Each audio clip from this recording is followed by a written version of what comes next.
Welcome to Uriah Heep, the Magician's Podcast. I'll be covering every studio song the band has recorded and every bonus track that I can find. Each week we'll go over a new song from the beginning to where they are currently, and as they keep adding albums, I'll keep adding shows. Let the deep dive party begin. In the magic garden, some were singing, some were dancing. Hello and welcome to Uriah Heep, the Magician's Podcast. I am your host, Scott Haskin, and I'm doing something I said I was not going to do because when the masterful social media director of Uriah Heep says, hey, let's do this, you know what? You just do it. And he is here with me the entire season to go over all of these songs with me on the live 73 album, Dave White. Dave, how are you? Hello, Scott. I am fine. How are you? I'm doing great, my friend. You're coming through crystal clear, nice, powerful Wonderful voice. I love it. Wonderful, wonderful. You too, by the way, you too. Why are you making me do this?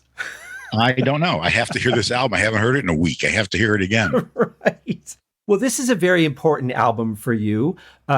Before we get into that, though, I want to talk about the cover. It's black with white writing on it, and that pretty much covers the cover. It's like the most basic album cover I've ever seen. Well, what's there to talk about? That's what they wanted to do. Lillian Brown was involved in that. And then it's very simplistic. There are actually a couple of versions of that. The black and white one was the initial release, because it came out March 73. And then there was another version, I think, in the US for a little while, maybe from Mercury. But that's the inside, obviously, is much more intense than the outside. Oh, yes. You take the gatefold and the information and the wonderful pictures that they had from Finn Costello. And yeah, it's an iconic album in every sense of the word for Uriah Heep. It seems to me, though, the strategy for most live albums, especially in the early to mid 70s, was a live shot, so that you immediately knew it was a live album, that it was going to be exciting and dangerous, and you didn't know what you were going to get. So I found it very interesting that they really did go with just a very plain, nondescript cover. I don't know the reasoning behind it. All I know is everyone who knows Uriah Heep knows that cover. Oh, sure. Now, yeah. It's got to be their most famous live album. When it came out in January, or when it was recorded in January, I think I got it in March or April of that year of 73. And it was like, in those days, you went to the store, and Uriah Heep's got another album.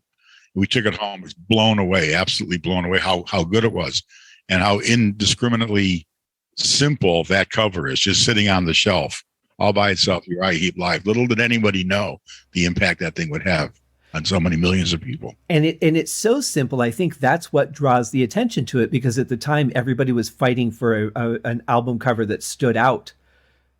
And I think the simplicity of it really draws you in. I'll take that. Yeah, I just came up with that, but it makes sense. That's one way to look at it if you're looking at yourself, but that's okay. We won't go there. Right. So now this album, I think we decided that they must have been on the Magician's Birthday tour when they recorded it. But why? I know that this was a early impression album for you, but why is it so important to you? I started hearing them in like 71 or 72, Demons and Wizards and Magician's Birthday and that kind of thing. And, very heavy, very humble. And I originally was drawn to the band because of the organ, because of Hensley B3.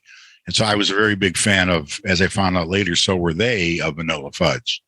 So the Hammond organ, to me, although I'm a guitar player, that organ really, really stuck with me. And I didn't know anything really about the band a whole lot, except that I loved their music, and I love that organ. This album, it's different than a recorded in the studio album, because it's really there's only 5 things going on. There's David singing, there's Ken on the right, there's Mick on the left, Gary Thain's in the middle, along with Lee a little bit off to one side, and that's it.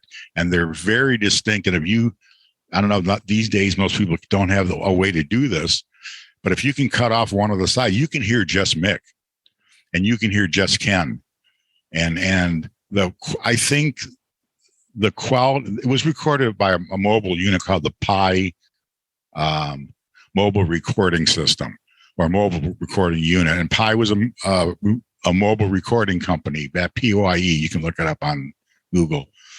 And however they did this, however they ended up recording, 16 tracks or whatever this is into that machine in that truck outside the studio. They had cables going out the door, going down out of the windowsills, all other feeds coming off the stage are going into this truck, and they recorded this, and it ended up getting, produced by Alan Perkins, who went on to produce all kinds of things. They did a fantastic job, I think, of the sound that you get with this. It's not in your, it's not real trebly, it's not real bassy. It's like enough of everything perfectly sonically the way I like it. Mm-hmm. So all these years I have fallen back on this album. If I ever want to hear good music, I listen to this album.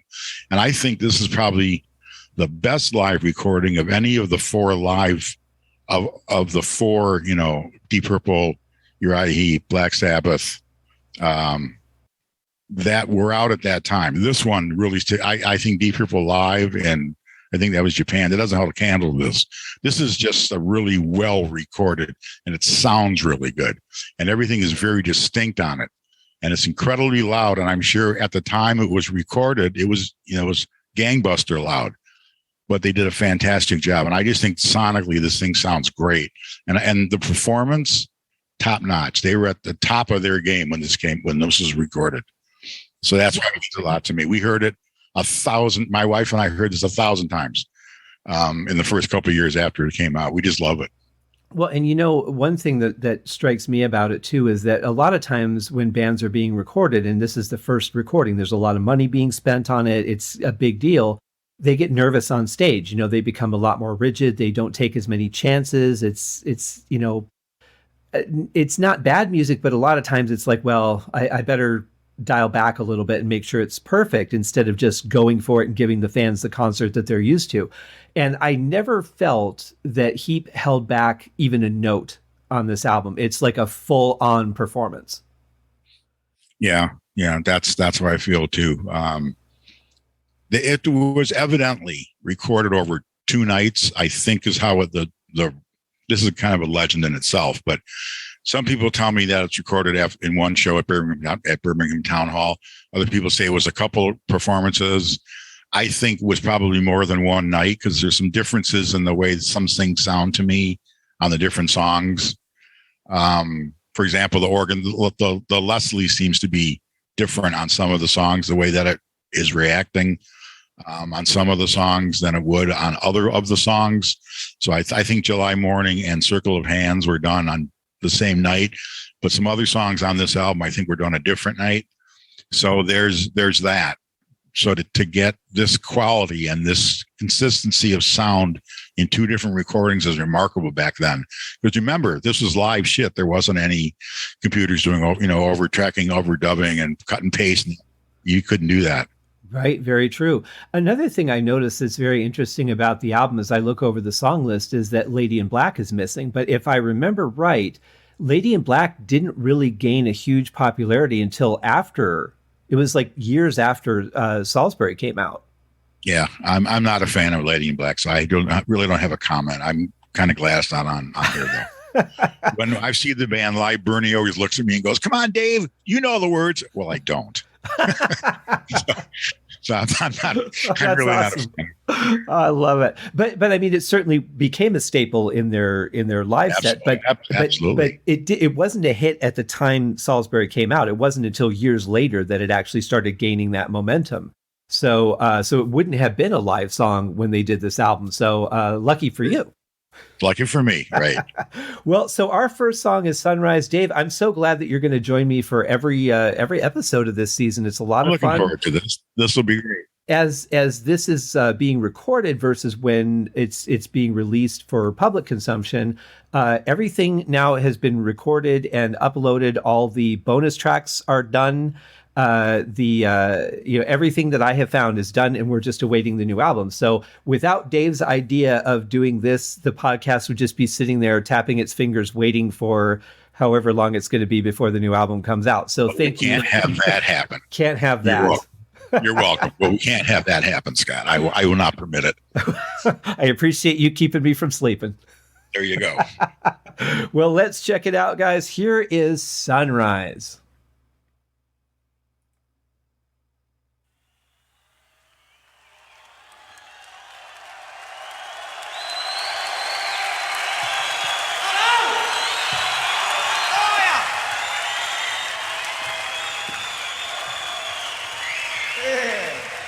Thank you. Good to be back here too, really. Friday night in Birmingham. Just give us about 2 minutes to tune the guitars and the moogs and the voices and things. We'll be with you. It's going out live tonight, so make a lot of noise, mate.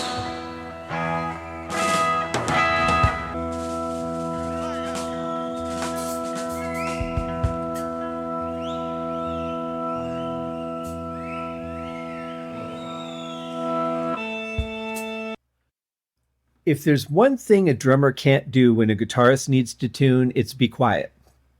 This is correct. It's the time that you want to play the most because you're not supposed to. Okay. I thought they did a great job tuning up. It was like really quickly done, right? That was the fastest 2 minutes I've ever experienced. But I liked that little thing that Lee played there. That was a nice surprise. But a lot of times bands just come out, everything's already done ahead of time. I like that Uriah Heep just comes out and they're natural, they're people, they're not, everything's planned and perfect, they're human. That was just his way. They were tuning up, for Christ's sake. That's all it is. You let them tune up. I'll play what I want for a couple minutes here, let them tune up, do my thing. And they were trying to concentrate somewhat. Ken was already tuned up because the organ is tuned up, and it was all up to Mick, and he got there. So I'm happy with that. Well, and it's a good way to just, you're being recorded, but let's just walk out on the stage, take a deep breath. Let's not just come out guns blazing. Let's make sure we're in our spots. And to your point, it might have been requested somewhat by the recording people. Say, hey, give us 30 seconds, play something so we make sure that we got this right before we start. That's a good point. Well, they go right into the song. So if they didn't, it was too bad. That's great. Here's the follow-up to that.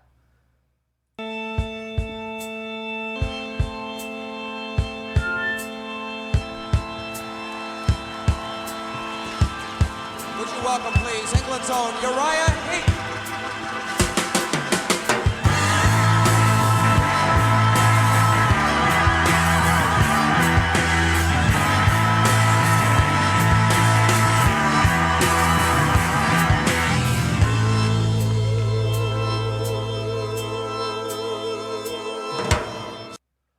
This just sounds so huge. I already feel like I'm back in the winter of '73 in my little apartment in Minnesota listening to this thing for the first time. Isn't it amazing how music does that? Yeah, absolutely. It is. It's huge and powerful. You're right. The recording is fantastic. Everything is very clear. It's the best beginning I think that they ever could have possibly come up with on this album. To put that thing first, whether or not it was first in real life, I don't know if it was. But to put that first, well, it has to have been because the intro was in front of them. Yeah, brilliant. And it's a great opener. I mean, rock bands a lot of times feel like they have to come out again, guns blazing. Let's do a fast song. Let's get the crowd up and running. I like that they're opening with Sunrise. Ken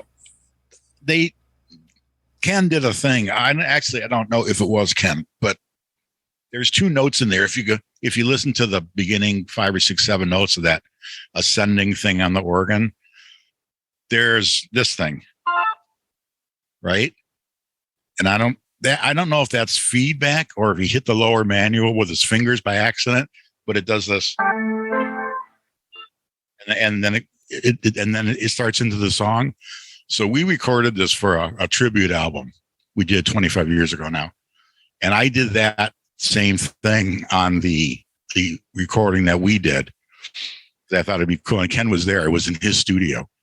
So I did that. And he gave me this look like, okay. I didn't do that, Dave. So I don't know if he did it or it was feedback or what it was, but it's on the album forever. And I was picked up on it.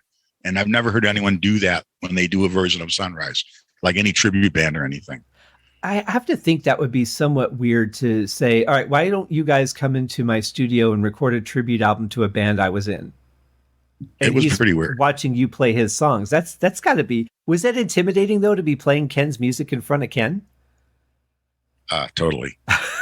For the first, we were there for 3 days. For the first, I think for the first day, it was pretty weird. Yeah. Because he was there trying to help us get our sound together and give us some pointers on this and that. And he was very cordial and very polite and very kind of like, you got to feel a little bit embarrassed because people are doing your stuff, but he wasn't really that embarrassed about it. I think he wanted to make us sound good. So he was helping us do stuff. And that was one of the things that I did.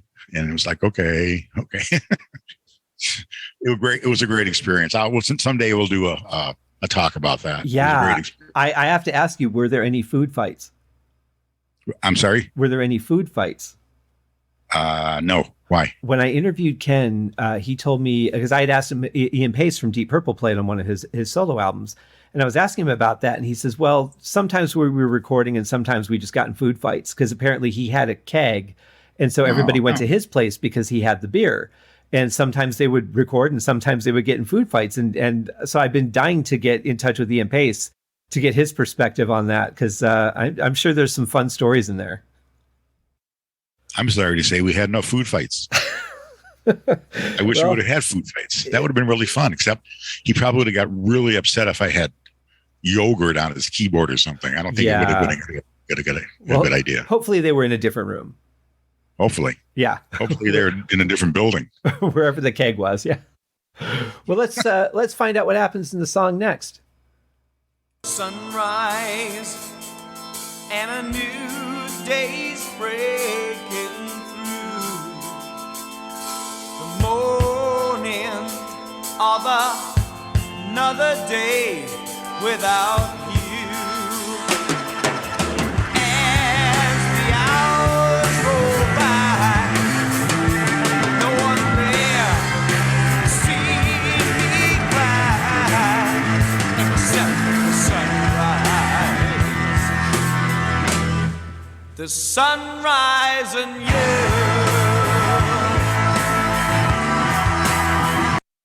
Well, David sounds great, doesn't he?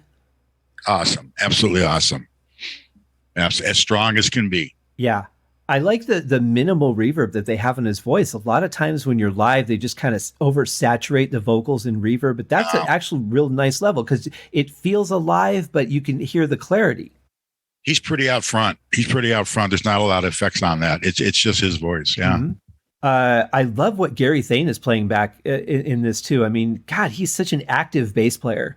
He was about as melodic as you could be. I mean, that's what his thing was. Everyone always has said he plays songs within songs.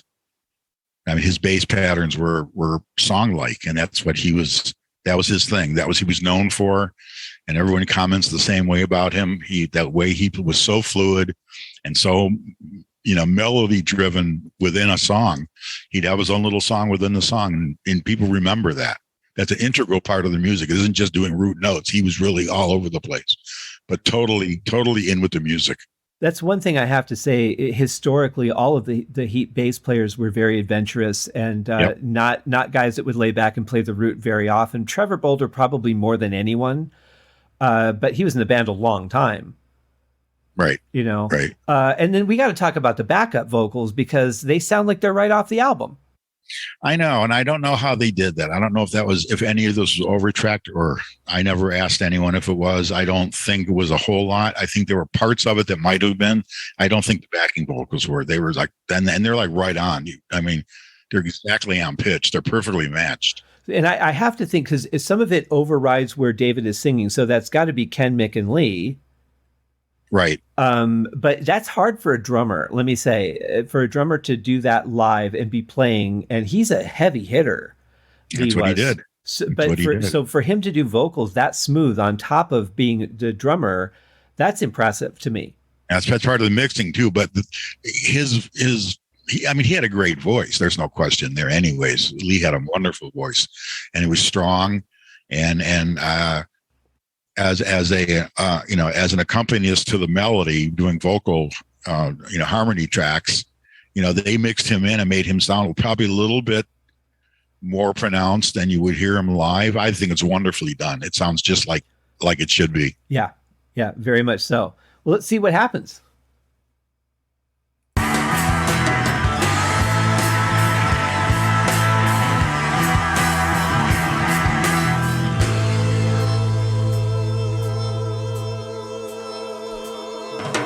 Tired eyes drift across the shore,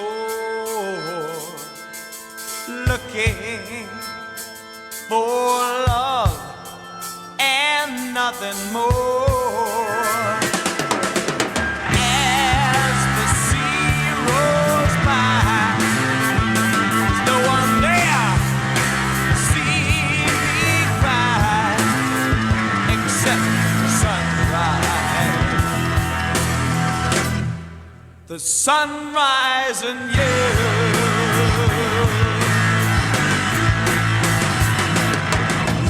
All right, before we get into this next part, I'm going to say I don't think David was singing any of those backing vocals, because when we heard at the beginning of this portion, there was such a distance between the backing vocals and his mic. He would have had to have held the mic at least 4 feet away from his face to get in that volume level. I don't think he's singing backups at all. He's just letting them do it by themselves. I think so. Okay. Yeah. Okay.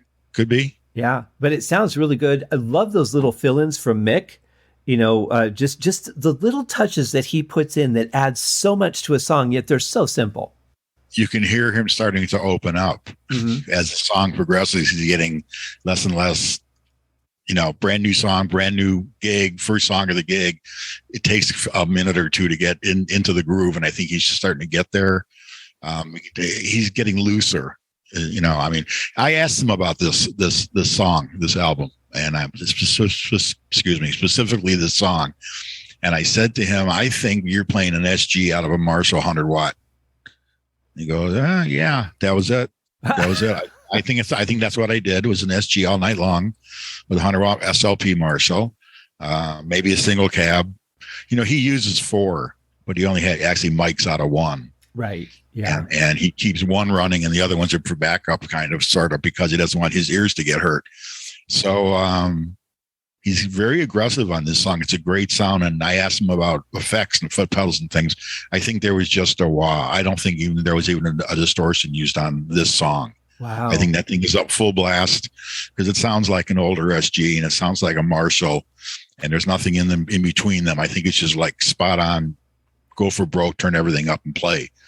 That's my personal opinion on this song. He is just right now starting to open up. Yeah. With the trills and that forth and that thing. Tell me if I'm wrong, but I think other than maybe a brief period in time, Mick is pretty simplistic as far as effects. Distortion, a wah, maybe a tremolo here and there. But for the most part, he's just pretty much a straightforward player. He doesn't depend on that stuff. No, he uses a chorus and a little bit of echo sometimes, but generally he's a chorus, a wah wah, a distortion or two, and turn everything up. Yeah. Well, that's the key right there. You got to turn it up. But I love that you know what guitar he's using and what cabinet. I'm just like, I know he has a guitar. I know he's plugging it into something. I think it was I don't know what year it was, maybe a 67, 68 Gibson SG. But the recording was in 73. So Marshall was just peaking with everybody having Marshalls. Oh, yeah. And if you look at pictures, a lot of times he's playing out of acoustic amps that they're made by Acoustic Corporation. Ken did them and Gary used them and he used them. Ken always seemed to have had Marshalls for the most part. But you see a lot of photographs with Mick with acoustic amps. They have horns in the top and 15s in the bottom. And on this, he's pretty sure this was a Marshall cabinet or a Marshall head with a bunch of cabinets. And usually they had more than one head in case one blew, but this is just turn them all up and play, I'm sure. Yeah, and this definitely would have been the era where it was impressive to show off what you owned by Marshall. And the other thing is, if as this song goes on, as he dials back the volume control, there's no feedback. And SGs kind of do feedback, not really, really bad, but they do. So he wasn't real close to the amp. And when you can tell when he lowers the volume, it really does clean up. That means there's no distortion pedal in the middle. I think this is straight through for this song, at least. Yeah. Yeah. He's got such a great sound and it's blended so well in this mix. I have to say, I'm very impressed with the mix. I love it. Yeah. Very impressed. Thank you for joining me on this episode of Uriah Heep, the Magician's Podcast. If you have enjoyed this show, please consider going over to Apple Podcasts or your favorite podcast outlet, leaving a rating or a review. Be sure to subscribe to make sure that you are notified when new episodes are available. Please be sure to share this podcast with your fellow Uriah Heep enthusiasts and anyone who you think would like Uriah Heep, which should be everyone. And if you are so inclined, please feel free to contribute to the Patreon account.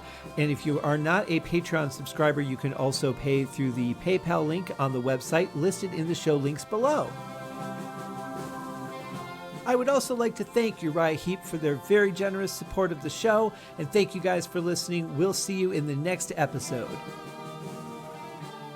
Happy days!